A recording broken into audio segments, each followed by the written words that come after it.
Hello there, how are you doing? My name's Ash Robertson and it gives me great pleasure to welcome you to the Ash Show here on YouTube. I don't know how it's taken me so long to finally make my own YouTube channel, but I've finally got round to it. Each week I'm going to be posting a new video blog featuring my choice picks on the very best from the world of movies, television, video games and music. So, without further ado, let's get cracking.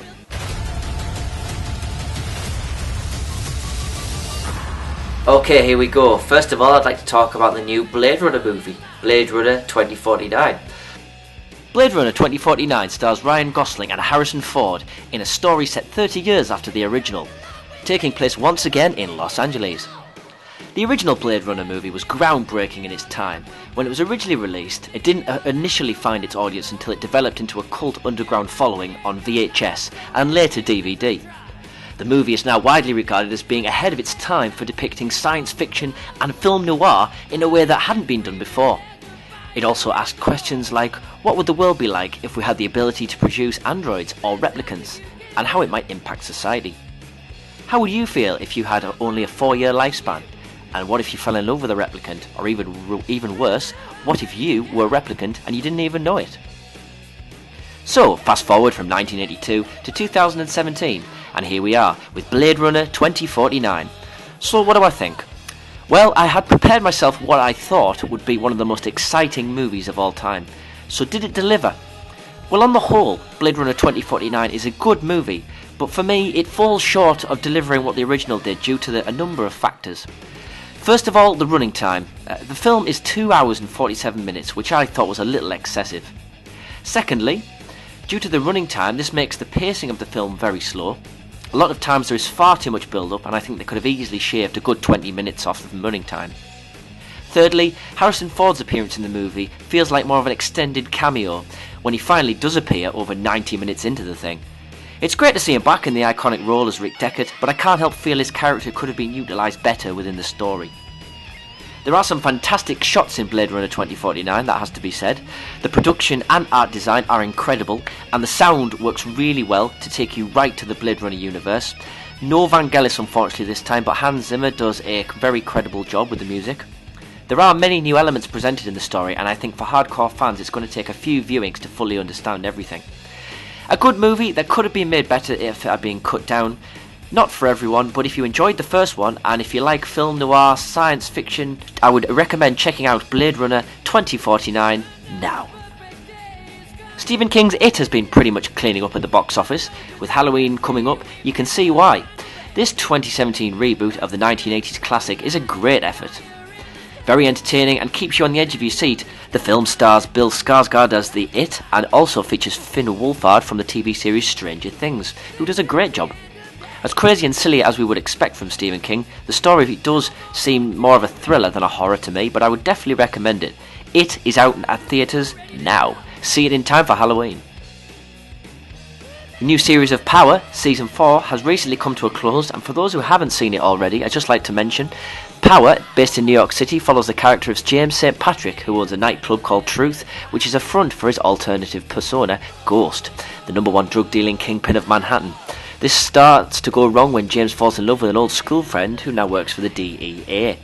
Things go from bad to worse. If you haven't seen this show, I highly recommend it. Produced by 50 Cent and also featuring 50 Cent in one of the roles, I would highly recommend seeing this show as it's very, very good indeed. See it now only on Netflix. The new series of Stranger Things is due to kick off at the end of the month, and in the new series it appears Winona Ryder is back, as well as Finn Wolfhard and Millie Bobby Brown as Evelyn. The series, for those who haven't seen it, is a cross between E.T., Close Encounters of the Third Kind and The Goonies. Season 1 is on Netflix now if you haven't already seen it, and Season 2 starts on the 28th of October. The new series of Star Trek has recently launched on Netflix to rave reviews. When compared with the original series, the production design on the new show blows it out of the park. The first 2 episodes feature a female captain played by Michelle Yeoh, before we are introduced to Sonika Martin-Green, who plays the role of Michael Berman, and Doug Jones as Saru. The story centres around the new characters, and they embark on the edge of a war against the Klingon Empire. Star Trek Discovery is out now and is exclusive to Netflix, so get watching. Video game fans will be happy as the newest edition of Gran Turismo is due for release on the 18th of October. Gran Turismo Sport is the first GT title on the PS4, and this time players are given the chance to take part in a unique online championship for real trophies against drivers from around the world. The tournament has received the backing from the FIA Drivers Alliance, and not only that, it also features VR compatibility for the first time. For fans of the series, this is a must. Not too sure if this will feature a proper career mode as of yet, which for hardcore fans is a little bit of a letdown, but the opportunity to race against real players instead of dull AI drivers is a massive plus. That's one thing that has often let the series down in the past. This game aims to change that, and Gran Turismo Sport is available only on PS4. Next, I'd like to say a quick mention to the latest Resident Evil game, Resident Evil 7. Resident Evil 7, the 7th in the series, marks a welcome change in the Resident Evil games. The last game, Resident Evil 6, gotta say, it bored me to death. Honestly, I never even finished it. Every time I picked the controller up, I was so immensely bored to the point where I was just down to watch thinking this is the most dull, boring game I've ever played, and I have no interest whatsoever in finishing it. So I hide it in the skip. So Resident Evil 7 comes along, it's a complete change, and I thought, thank the Lord. If you haven't played this yet and you're a fan of horror and the series in general, then this game breathes new life into what was a very tired franchise. This game is completely first person and available in VR, but not essential. We find ourselves playing as new character Ethan Winters as he aims to search for his long lost girlfriend whilst taking on the Baker family. With much more horror, suspense, terror, and often feeling a little bit like the Texas Chainsaw Massacre.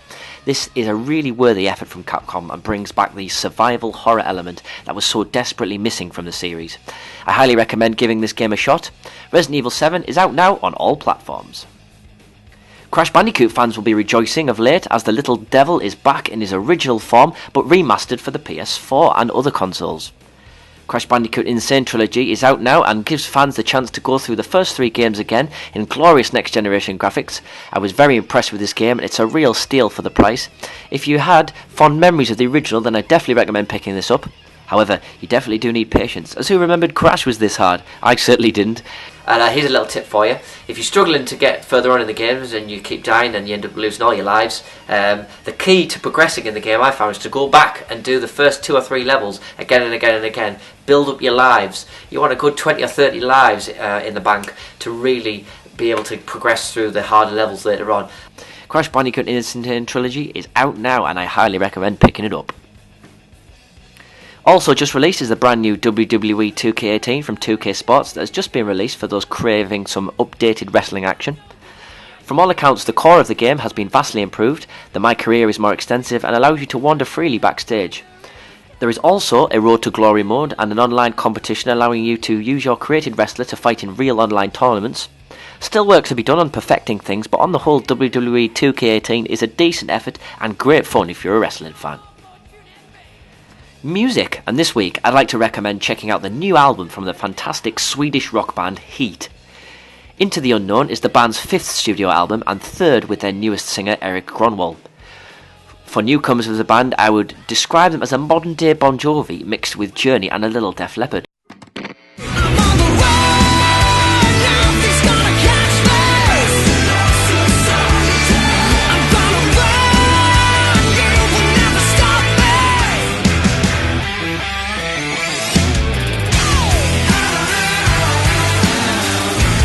They are very talented musicians and great songwriters. I would recommend on the new album listening to tracks like Bastard of Society, Shit City and Eye of the Storm. The melodic track Redefined is also a decent song in the context of the tracks. Maybe not the band's best work, but then there's still some very good tracks that do stand out. The band are due to embark on a UK tour in November as well, so if you haven't seen them before, I highly recommend checking them out. H.E.A.T. Into the Unknown is out now. Finally, don't forget to watch heavy metal icons W.A.S.P on tour this month. Due to embark on their Crimson Idol Re-Idolised tour, they are playing the album in its entirety and will feature the movie on big screens to accompany. This is due to be followed up by a DVD release. I know some W.A.S.P fans are a little divided these days, with Blackie refusing to play certain songs or meet his fans as much, but for a band that's been on the go for 30 years, I don't care, I still enjoy. Always a pleasure to see and hear Blackie. And for more information on W.A.S.P, get yourself onto the official website www.waspnation.com. Okay everybody, thank you very much for tuning in to the Ash Show. It's been my privilege. Hopefully you'll tune in again next week. You can check us out again only on YouTube. in the meantime, you can watch this video again. Please subscribe to my channel and give us a like. And I'll see you again very soon. Thank you very much. I'll see you soon. Goodbye.